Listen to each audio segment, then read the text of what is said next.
welcome back to the channel. I am the Darklight Emissary, and this episode is on the Great Devourer of Galaxies, the Tyranid Swarm. The Tyranids are, in my opinion, the most unique species in the setting. They may be the oldest too, although this is unknown and is just my speculation.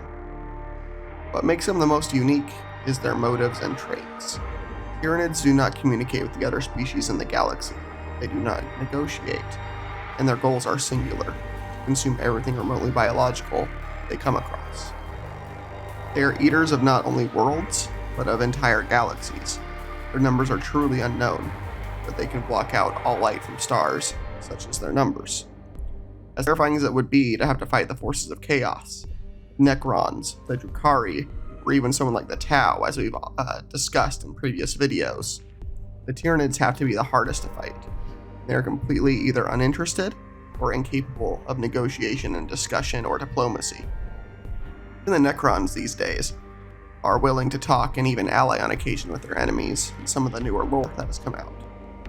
Their origins are not known, and may never be. All that is known is that they are extragalactic. Some speculate that the Tyranids are running away from something that chased them out of their own galaxy sometime in the distant past.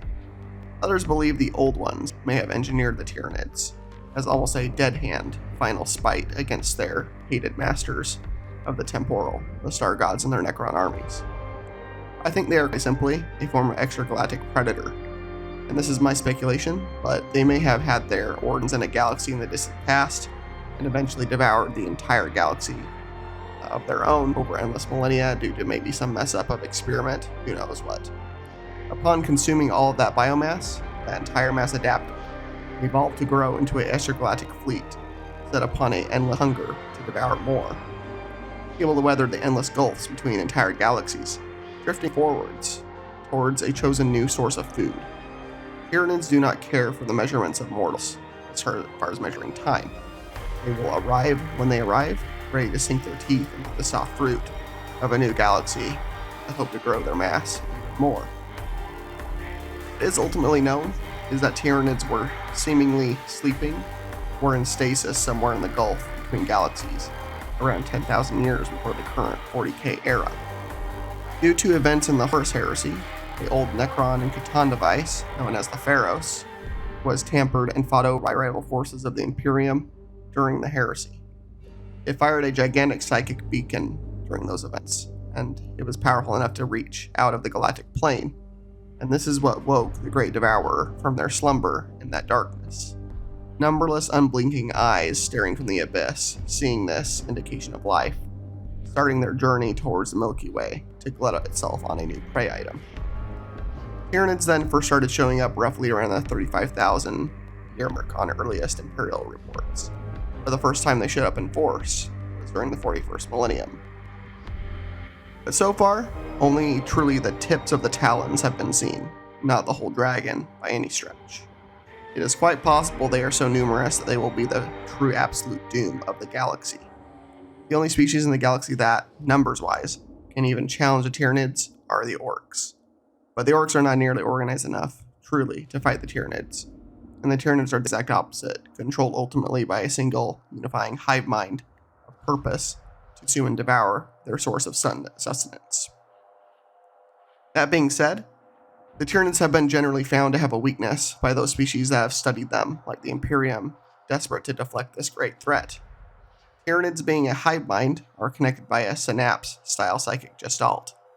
Just as your brain is connected by neurons firing to give you thinking ability, many of the leadership level creatures of the Tyranids act much like the same way as a synapse or neuron in your brain.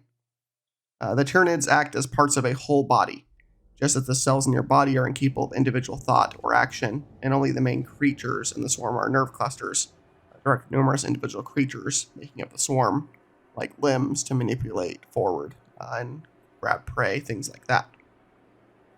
Hive fleets are made up of the main hive ships. Usually these look like gigantic, almost Lovecraftian-styled cephalopods, trailing gigantic tentacles the size of multiple starships of other species alone, slowly making their way between solar systems to disgorge their swarms upon hapless worlds. On board each hive ship is what is known as a Norn Queen. which may actually just be part of the hive ship itself, its main shell or carapace for that Norn Queen. So I feel like it might almost be splitting hairs to consider them two different entities. But the Norn Queens are the direct will of the hive mind, fully sentient and basically the main generals of a swarm.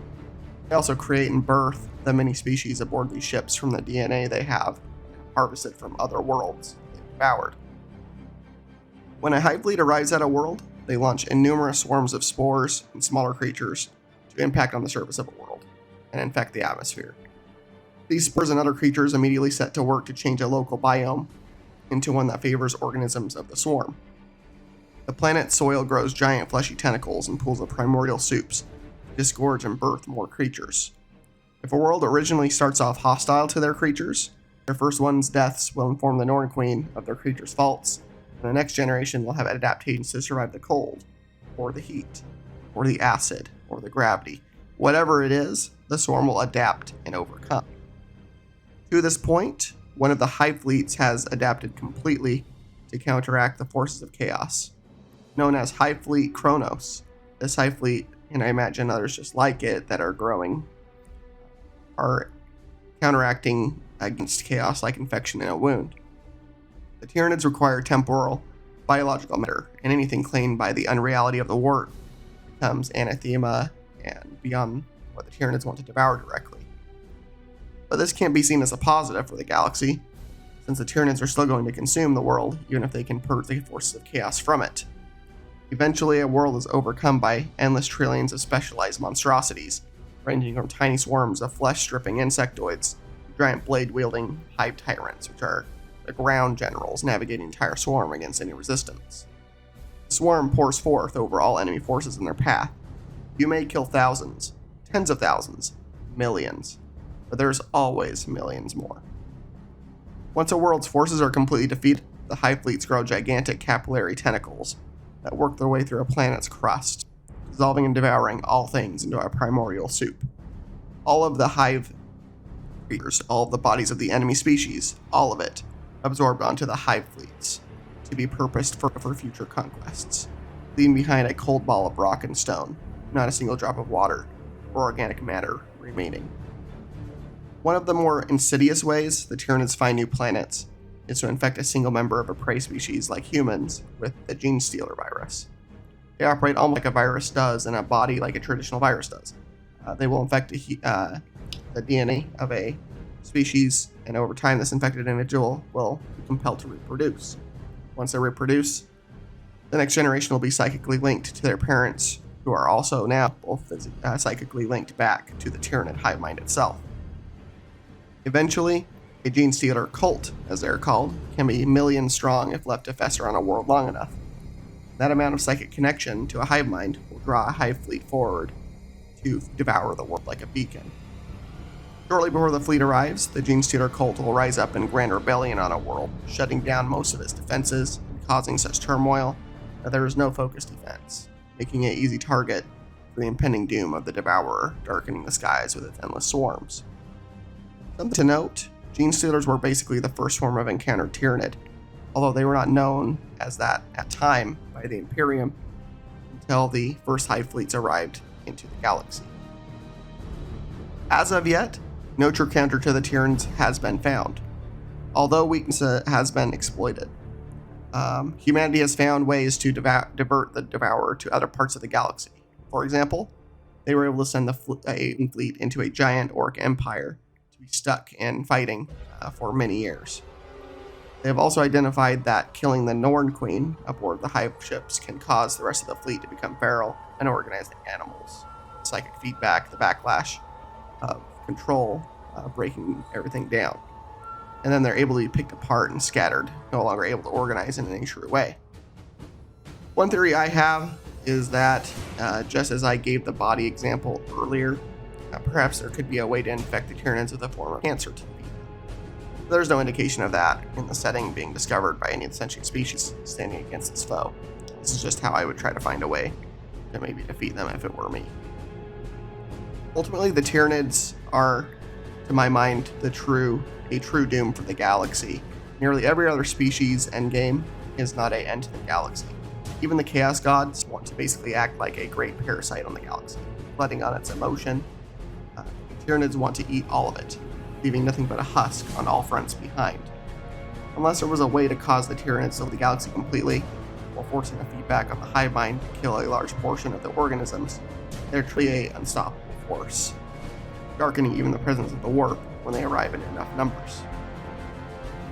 It is not really known how the Chaos Gods view the hive mind of the Tyranids in the warp, but one can imagine it is an unwelcome one to the lords of that domain. Chaos being what it is, it will be incapable of joining forces with its hated foes in the galaxy, too untrustworthy even to itself to help fight in any organized way against the impending threat.